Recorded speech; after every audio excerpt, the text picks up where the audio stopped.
Hello everyone, welcome to iExamB. Students, my name is Anshul Malik and I'm currently working as Government Officer in Central Secretariat Services. Students, as you all know कि आज RBI assistant का prelims का exam था और first shift का exam successfully complete हो गया है एंड उसी के साथ iExamB भी आपके लिए लेके आया है शिफ्ट 1 का एनालिसिस. स्टूडेंट्स, मैं आपको यहाँ पर कंप्लीट पेपर के बारे में एनालिसिस दूंगा कि क्वांट रीजनिंग इंग्लिश किस लेवल का पूछा गया था ताकि आपको आगे की शिफ्ट्स के लिए हेल्प मिल सके. स्टूडेंट्स, अगर मैं ओवरऑल एग्जाम की बात करूं तो मैं ओवरऑल एग्जाम को इजी टू मॉडरेट कैटेगरी में रखना चाहूंगा. स्टूडेंट्स, अगर मैं सभी सब्जेक्ट्स के लेवल की बात करूं तो मैं आपको बताना चाहूंगा कि रीजनिंग का जो एग्जाम था वो बहुत ही सिंपल आया हुआ था. तो a student can easily attempt 30 questions out of 35. अगर हम इंग्लिश की बात करें तो इजी टू मॉडरेट था. 20 क्वेश्चंस आपके इजी लेवल के पूछे गए थे एंड 10 क्वेश्चंस जो हम वोकैब पार्ट कह सकते हैं वो थोड़ा सा डिफिकल्ट था, जहां पर आपसे एंटोनियम सिनोनियम्स पूछे गए थे. उसी तरीके से क्वांट की बात करूं तो क्वांट का पेपर भी मॉडरेट कैटेगरी में था, जहां पर मेजॉरिटी क्वेश्चंस आपके इजी थे और 10 to 12 क्वेश्चंस आपके डिफिकल्ट थे. स्टूडेंट्स, मैं आपको बताना चाहूंगा अगर आपने एग्जाम दिया है और आपके अटेम्प्ट 85 to 95 हैं तो इसे हम गुड अटेम्प्ट की कैटेगरी में रखेंगे, क्योंकि इस पेपर में 80 to 90 क्वेश्चन इजीली डुएबल थे और जहां पर फाइट थी वो 5 से 10 क्वेश्चनों की फाइट होने वाली है.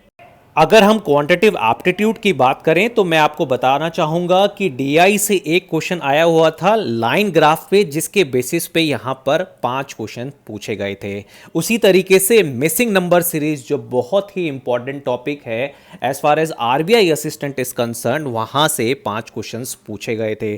सिंप्लीफिकेशन से 12 क्वेश्चंस और अर्थमेटिक जैसे आपका प्रॉफिट लॉस हो गया, टाइम एंड वर्क हो गया या पाइप्स एंड सिस्टम हो गया, यहां से 13 क्वेश्चंस पूछे गए थे.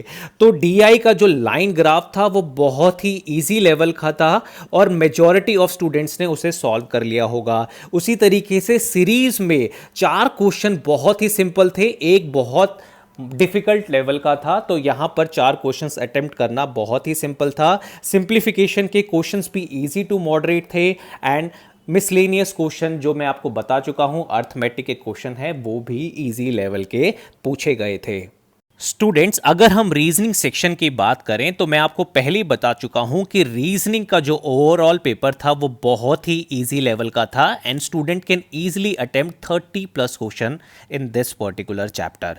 तो अगर मैं आपको पजल एंड सिटिंग अरेंजमेंट के बारे में बताऊं तो यहां से 15 क्वेश्चंस पूछे गए थे, जहां पर एक क्वेश्चन था लीनियर सिटिंग अरेंजमेंट का, दूसरा था सर्कुलर बेस्ड सिटिंग अरेंजमेंट का जहां पर 8 पर्संस का क्राइटेरिया आपको दे रखा था और एक टेबुलर बेस्ड पजल था. तो तीनों ही पजल सिंपल लेवल के थे, इजीली डुएबल थे. इनइक्वालिटी से 2 क्वेश्चंस पूछे गए थे, अल्फा न्यूमेरिक सीरीज से 5 क्वेश्चन, आपके मीनिंगफुल बेस्ड क्वेश्चन पूछे गए थे कि इन सभी से आप कितने मीनिंगफुल वर्ड्स बना सकते हो, तो 1 से 2 क्वेश्चन यहां से पूछा गया था. डायरेक्शन टेस्ट तो यहां से 3 क्वेश्चन, न्यूमेरिक सीरीज से 5 क्वेश्चन और ब्लड रिलेशन जो फैमिली ट्री पे बेस था वहां से 3 क्वेश्चन पूछे गए थे. तो ये रीजनिंग का कंप्लीट एनालिसिस था. उसी तरीके से अगर हम इंग्लिश लैंग्वेज की बात करें तो इंग्लिश का पेपर भी इजी टू मॉडरेट की कैटेगरी में था. यहां पर अगर हम रीडिंग कॉम्प्रिहेंशन की बात करें तो मेजॉरिटी ऑफ द क्वेश्चन आपके रीडिंग कॉम्प्रिहेंशन से पूछे गए थे, जिनका नंबर 9 है. अगर हम फिल इन द ब्लैंक्स यानी सिंगल फिलर की बात करें तो यहां से 5 क्वेश्चन पूछे गए थे.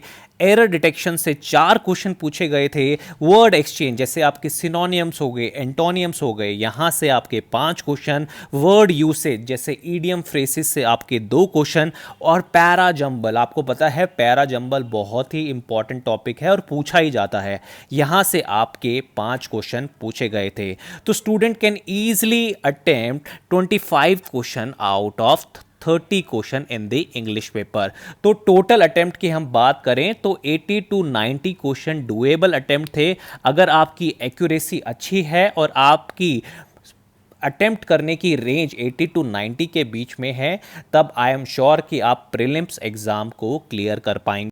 और अगर स्टूडेंट्स, अगर आप मेंस के मॉक टेस्ट अटेम्प्ट करना चाहते हैं, क्योंकि मैंने आपको बताया है कि 80 टू 90 आपकी रेंज रहेगी और आप अपने मेंस की तैयारी आज से ही कर सकते हैं, तो आप आई एग्ज़ाम बी पर विजिट करके फ्री मॉक टेस्ट दें और अपने आरबीआई असिस्टेंट मेंस एग्ज़ाम की तैयारी आज से ही शुरू कर दें। स्टूडेंट्स, आई होप कि आपको वीडियो पसंद आया होगा and thanks for watching I exam B.